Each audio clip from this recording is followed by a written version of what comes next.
And now, it's time for DJ Rocky's Secret Files.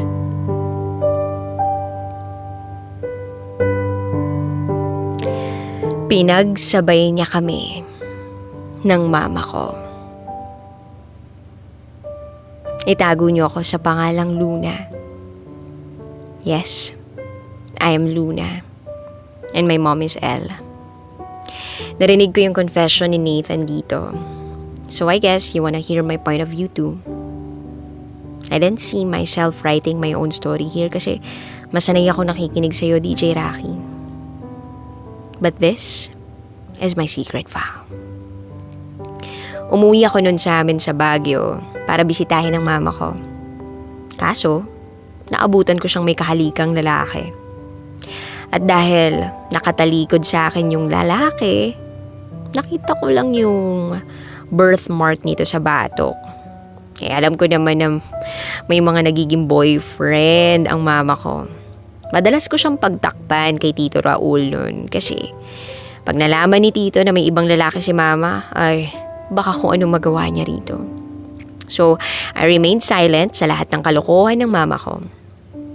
Then I was walking papuntang cafe para mag-isip-isip kung hanggang kailan ko itutuloy ang pagkonsente kay mama. Until I bumped someone. Muntik na akong mapaupo nun, buti nahawakan niya ako sa siko ko.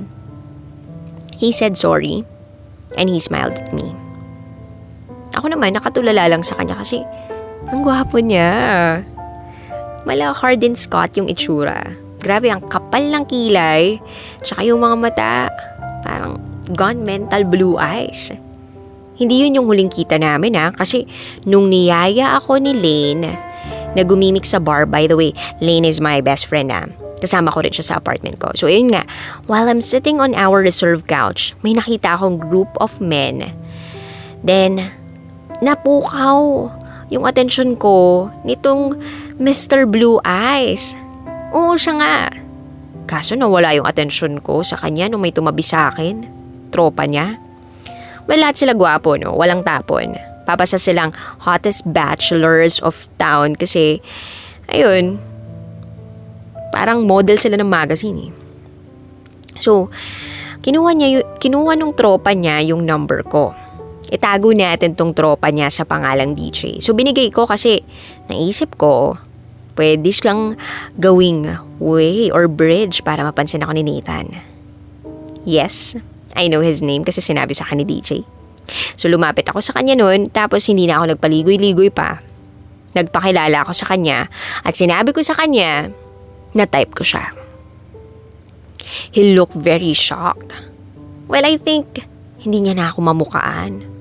Then fast forward, nagpapapansin pa rin ako kay Nathan kasi gustong gusto ko talaga siya. Tapos, si DJ yung way ko para malaman kung sino kasama niya, kung nasaan siya, ganon.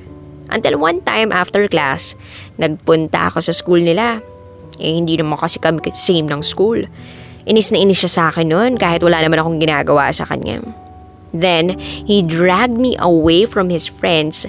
Tapos sinigawan niya ako na tigilan ko na raw yung pangungulit ko sa kanya. Pero dahil ako si Luna, wala akong pinakinggan sa mga sinabi niya. Pinilit ko pa rin yung sarili ko sa kanya. Kaya siguro nakulitan siya. Nasabi niya sa akin kung handa na raw ba akong pagsisihan na minahal ko siya. Well, fast forward, naging kami. Pero, hindi ko ramdam na may boyfriend ako kasi kung hindi ko pa siya unang kakausapin, matatapos yung araw na hindi kami nag-usap. Hanggang sa, kahit magkasama kami, lagi siyang may kausap sa cellphone.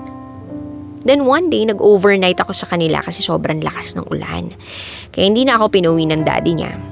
Sa kwarto niya kami natulog. Ang aga niya natulog nun. Tapos, may tumatawag sa phone niya. L, yung nakaregister na pangalan. So, I answered the call. Sabi ko, hello? Sino to? Tulog na kasi si Nathan May ipapasabi ka ba? Then after that, namatay yung line. ni hindi nga nag-respond yung L eh. Pero binaliwala ko na lang. Hanggang sa nagtuloy-tuloy na ganun yung setup namin, ako yung laging first move. Nakakatampo, 'di ba? Sobra. Pero wala eh, pag inayaan ko, walang mangyayari kasi natitiis niya ako. So, fast forward. Tito Raul invited me and Nathan to their house sa Baguio to celebrate the Halloween. So, bumili kami ng gothic couple costumes namin ni Nathan. Then, gulat na gulat si Mama nung makita niya si Nathan. Well, siguro, first time ko kasing nagdala ng boyfriend sa bahay, tsaka formal kong pinakilala sa kanila. So, ayun, sa bahay, sa guest room, pinatuloy si Nathan. Then, during our stay in Baguio, napansin ko na parang sobrang close na agad ni Mama tsaka ni Nathan. Humahampas-hampas pa nga sa dibdib ni Nathan si Mama eh. Pero hindi ko na pinansin kasi alam kong may boyfriend naman si Mama. Nung tinanong ko nga si Mama na, "Ma, nasa na yung boyfriend mo?" "Sige ka, baka may iba na yun." Seryoso niya ako biglang tinignan. Sabay-sabing, humanap man siya ng iba, sa akin pa rin siya bandang huli. At hindi ako papayag na may makasira sa aming dalawa. Tinawanan ko na lang si Mama kasi masyado siyang seryoso nun eh. Lumipas ang 3 araw, pauwi na kami noon sa Manila nung bumili si Nathan ng bulaklak. Excited ako noon kasi sobrang ganda ng red roses na binili niya. Kaya lang nagulat ako kasi kay Mama niya binigay yun. Tapos sa akin, yung ibinigay niya, puti. Nagtaka ako kasi sa pagkakaalam ko, red roses symbolize true love. Pero binaliwala ko na lang kasi sabi ni Nathan, hindi naman niya raw alam yun. So fast forward, nakabalik na kami sa Manila and our first monthsary came. I prepared everything according to my plan. Successful naman kasi nakita ko sa mukha ni Nathan na masaya siya. And that night, we made love. Yes, siya yung first ko. At hindi ako nagsisi noong mga panahon na yon kasi sobrang mahal na mahal ko siya. I was so happy kasi yung first ko ay lalaking mahal na mahal ko pa. Fast forward, our relationship went well not until one day. I went to his condo para sabay sana kaming kumain. Pagpasok ko pa lang ng pintuan, may napansin na ako agad. Sa lamesa, may red earrings na katulad nung kay Mama. Hindi ako pwedeng magkamali kasi customize yun. Pero inisip ko na lang na baka kapareha lang. Ngumiti ako kay Nathan. Then, ayun, hindi naman siya ngumiti sa akin pabalik. Lalapitan ko na sana siya. Pero laking gulat ko nang lumabas si Mama sa banyo ng condo unit ng boyfriend ko. Natulala ako ng mga panahon na yun kasi sobrang daming tanong sa isip ko. Yung roses, yung lalaking may balat sa batok, yung L na laging katawagan ni Nathan. Doon ko lang na-realize ba't ang tanga-tanga ko. They were giving me clues all along. Pakiramdam ko pinaglaruan nila ako. Niloko ako ng boyfriend at mama ko. Yung inaasahan mong tatakbuhan mo sa oras na ma-heartbroken ka, siya palang rason kung bakit nadurog yung puso mo. Hindi ko na nakayanan. Tumakbo ako paalis sa condo unit ni Nathan kahit paulit-ulit akong tinatawagan ni Mama. Ang sakit. Pakiramdam ko, tinraidor ako ng mga tao sa paligid ko. Umalis ako sa Manila that same day. Walang nakakaalam kung saan ako nagpunta, even my best friend Lane. I'm currently staying in Batanes. My dream place, finally. Noong una, hindi ko na-appreciate tong dream place ko because I was so devastated. No one knows that I am here. Fast forward, marami akong naging kaibigan dito. Tour guide ako. Hindi man natuloy yung pangarap kong maging FA, nakakapag-tour pa rin ako. Nagkaroon ako ulit ng boyfriend at masasabi kong sobrang saya ko sa buhay ko. Si Neil. Siya yung klase ng boyfriend na wala ka nang hihilingin pa. Mahal na mahal ko siya at mahal na mahal niya rin ako.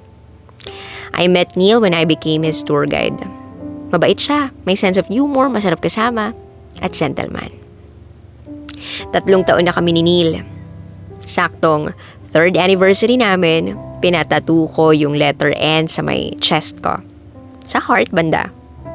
Tuwang-tuwa nga siya kasi lagi niyang nakikita yun. Kasi nag-spaghetti strap ako eh. So, lumipas pa yung mga araw na masaya ako kasama si Neil sa favorite place ko. Wala na akong mahihiling pa noong mga panahon na yun. Imagine being with your favorite person at your favorite place during your favorite time of the day. Lagi kasi namin pinanonood yung sunset. Bale, yun yung bonding namin. Sila mama, napatawad ko na sila. Though hindi pa ako handang makita sila. Pero gaya nga ng sabi ko, lahat ng happy may ending. Nalaman ko na pinsan ni Neil si Nathan nung may tumawag sa kanya. At ako yung nakasagot ng cellphone niya kasi nag-o-order siya ng pagkain namin. Pagbalik niya, tinanong ko siya kung totoo ba na pinsan niya nga si Nathan. Nung una parang nataranta siya at hindi mapakali pero pinaliwanag niya sa akin na malayong part naman daw. At hindi sila madalas nagkikita. Nagalit ako, hindi ko siya kinausap ng 3 weeks kasi all these years, pinagkatiwalaan ko siya. Sa kanya ako nagkukwento ng mga nangyari sa Pasko tapos pinsan niya pala yung nanakit sa akin. Hanggang kailan ako lulukuhin ng tadhana? Pag ba umabot na sa puntong takot na akong magtiwala uli? One day, nakontak ako ni Lane. Nagulat nga ako, nalaman niya yung number ko pero sinabi niya na nakuha niya raw kay Neil. She invited me to her upcoming wedding. May anak na pala siya. Hindi ko man lang alam. Kaya sabi niya, hindi raw ako pwedeng mawala sa wedding niya. Kasi hindi na raw ako nakapunta nung binyag ng anak niya. Siyempre pumayag ako kahit medyo nagdadalawang isip na baka makita ko si Nathan pag bumalik ako ng Manila. Before her wedding, lumawas ako ng Maynila. May bachelorette party siya sa isang kilalang bar sa may BGC. Nung nasa bar na kami, kinausap ako ni Lane about my stay in Batanes. Malaki raw ang tampo niya sa akin kasi hindi ako nagparamdam sa loob ng 4 na taon. Ni hindi ko raw tuloy nalaman na may anak na siya. Siyempre ako na-guilty ako. Kasi si Lane, yung laging nandyan para sa akin kapag may pinagdaraanan ako. Tapos, nung siya yung may pinagdaanan, wala ako sa tabi niya. Kaya sabi ko sa kanila, mag-i-stay muna ako sa kanila ng 1 week. Wala akong balita kay Mama at Nathan kasi alam ni Lane yung nangyari bago ako umalis ng Manila. Dumating yung araw ng wedding ni Lane.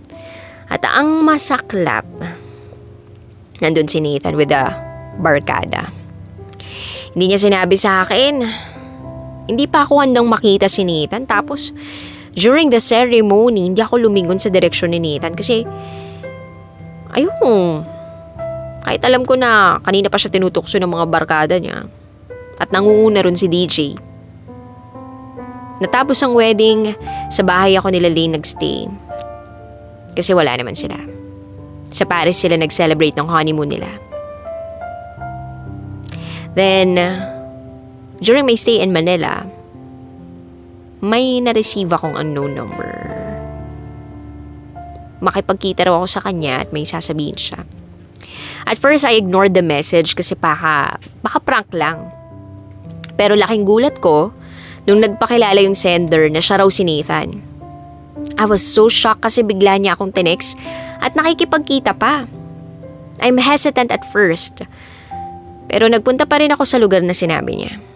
Sa isang resto sa Green Hills. Pagpunta ko sa restaurant, ayun, nakita ko agad siya.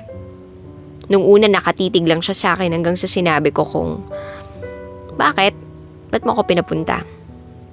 And he said it's all about my mother.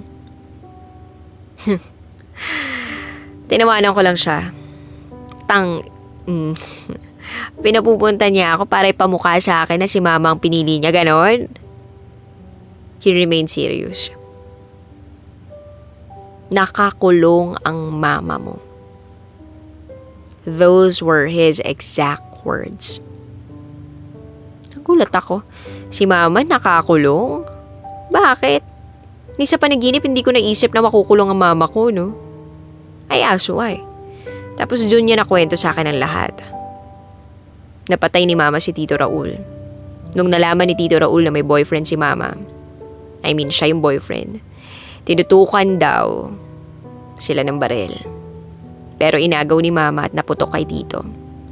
At doon ko rin nalaman na kaya pala pinili ni Nathan si Mama kasi nangako si Nathan na tutulungan siya kay Tito Raul kahit anong mangyari. Hindi agad na proseso ng utak ko. Nung nakita ko yung mama ko, hindi ko siya nakilala. Malayong malayo sa Micaela na makinis, sophisticated, maganda. Parang tumanda si mama ng 10 taon dahil sa itsura niya. Grabe, ang payat niya, tapos yung eyebags niya, ang laki-laki na. Yung balat niya, naging kulubot na. Naiyak ako. Kasi kahit ano pang nagawa ni Mama, hindi niya deserve to. Nag-iyakan kami noon. Tapos doon niya sinabi sa akin lahat. During the past 4 years, ang daming nangyari. Nung panahon na aalis na dapat si Mama sa poder ni Tito Raul, nahuli sila ni Tito at doon nangyari yun. Si Nathan na trauma daw at na-rehab ng 3 taon. Hindi ko naisip na mangyayari to sa kanila. Grabe. 4 na taon na din nilang inayos yung papel ni Mama para makalaya na siya. Nung nagkukwento si Mama, hindi ko maiwasang mag-isip. Oo, masakit yung ginawa nila ni Nathan sa akin, pero yung ganito, hindi nila deserve to. Lalo na yung mama ko. Niyakap ko si Mama habang paulit-ulit siyang humingi sa akin ng tawad. Sinabi ko na pinatawad ko na sila noon pa. Naging maayos kami ni Mama. Thrice a week ko siyang dinadalaw sa kulungan at dinadalhan ng mga pagkain. Si Neil, ayun, araw-araw pa rin nagtitext sa akin, pero nakipag-iwalay na talaga ako. Kasi pakiramdam ko, hindi na ako babalik pa ng Batanes kasi nandito si Mama. Ako na lang yung meron siya. Si Nathan, he's trying to win me back pero hindi pa ako handa eh. Nakahanap ako ng trabaho sa isang sikat na kumpanya sa Quezon City. Makulit si Nathan. Araw-araw niya akong pinapuntahan sa apartment ko. Minsan tuwing umaga may dala pa siyang almusal, tapos ihahatid niya ako sa trabaho. Pero dahil nga nagka-pandemic, bihira na lang siyang dumalaw sa bahay. Pati ako kay Mama. Hanggang dito na lang po muna, DJ Rocky. Maraming salamat sa pakikinig. Again, ako si Luna, and this is my secret file. Always your number one SM radio station. Love Radio. Kabisyo, nakarelate ka ba sa secret file na binasa ko? Kung nakarelate ka, mag-subscribe ka na dito sa aming YouTube channel at pindutin mo na rin ang notification bell para updated ka sa mga susunod na episodes ng DJ Rocky Secret File.